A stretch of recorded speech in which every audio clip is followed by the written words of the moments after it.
സംസ്ഥാനത്ത് മാർച്ച് മാസത്തിലെ ക്ഷേമ പെൻഷൻ വിതരണം ഇന്നലെ ധനമന്ത്രി കെ.എൻ. ബാലഗോപാൽ പ്രഖ്യാപിച്ചിരുന്നു.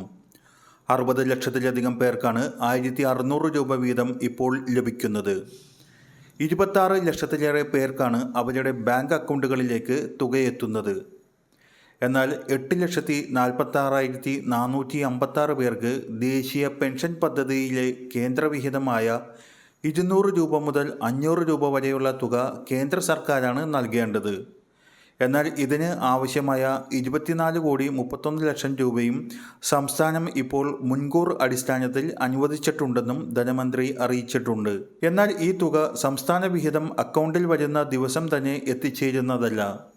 കുറച്ച് ദിവസം കഴിഞ്ഞായിരിക്കും കേന്ദ്ര വിഹിതം അക്കൗണ്ടിലെത്തുക. ഇതിനു കാരണം ഫണ്ട് സംസ്ഥാന സർക്കാർ നൽകിയെങ്കിലും ഈ തുക നേരിട്ട് നൽകുവാൻ സംസ്ഥാന സർക്കാരിന് കഴിയില്ല.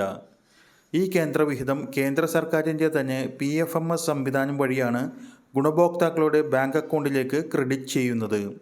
അതേസമയം പൂർണ്ണമായും സർക്കാരിൻ്റെ ഫണ്ട് ഉപയോഗിച്ച് വിതരണം ചെയ്യുന്ന 47 ലക്ഷത്തിലധികം ആളുകൾക്ക് വിതരണം ചെയ്യുന്ന സാമൂഹ്യ സുരക്ഷാ പെൻഷനുകൾ, വിവിധ സ്കീമുകളിലായി പെൻഷൻ തുക സ്വീകരിക്കുന്ന ഇന്ദിരാഗാന്ധി ദേശീയ വാർദ്ധക്യകാല പെൻഷനുകൾ, വിധവാ പെൻഷനുകൾ, ഭിന്നശേഷി പെൻഷനുകൾ എന്നിവ കൈപ്പറ്റുന്ന 8,46,456 NSAP പെൻഷൻ ഗുണഭോക്താക്കൾക്കുള്ള ആനുകൂല്യങ്ങൾ, ഇതിനു പുറമെ സർക്കാർ ധനസഹായത്തോടു കൂടി പെൻഷൻ വിതരണം നടത്തുന്ന 8 ലക്ഷത്തോളം പേർക്ക് ലഭിക്കുന്ന വിവിധ ക്ഷേമനിധി ബോർഡ് പെൻഷനുകൾ എന്നിവ മാർച്ച് മാസം നൽകുന്നതിനായി ധനവകുപ്പ് 817 കോടി രൂപ അനുവദിച്ചതായി ധനമന്ത്രി കെ.എൻ. ബാലഗോപാൽ അറിയിച്ചിരിക്കുകയാണ്. അതേസമയം മാർച്ച് 24 തിങ്കളാഴ്ച മുതൽ കെട്ടിട നിർമ്മാണ തൊഴിലാളി പെൻഷന്റെ ഒരു ഗഡുവിന്റെ വിതരണം ആരംഭിച്ചിട്ടുണ്ട്. ചൊവ്വാഴ്ച മുതലായിരിക്കും ഭൂരിഭാഗം പേർക്കും തുക എത്തിച്ചേരുക. അതേസമയം ചൊവ്വാഴ്ച തന്നെയാണ് സാമൂഹ്യ സുരക്ഷാ പെൻഷനുകളുടെ വിതരണത്തിനായി 990 കോടി രൂപ സംസ്ഥാന സർക്കാർ റിസർവ് ബാങ്ക് വഴി കടപ്പത്ര ലേലത്തിലൂടെ കടമെടുക്കുന്നത്. ഈ ഫണ്ട് ഉപയോഗിച്ച് വ്യാഴാഴ്ച മാർച്ച് 27 മുതലാണ് സംസ്ഥാനത്ത് 60 ലക്ഷത്തിലധികം പേർക്ക് ലഭിക്കുന്ന സാമൂഹ്യ സുരക്ഷാ പെൻഷനുകൾ വിതരണം ആരംഭിക്കുക എന്ന് ധനവകുപ്പ് വൃത്തങ്ങളുടെ തന്നെ അറിയിപ്പുകൾ എത്തിയിട്ടുണ്ട്.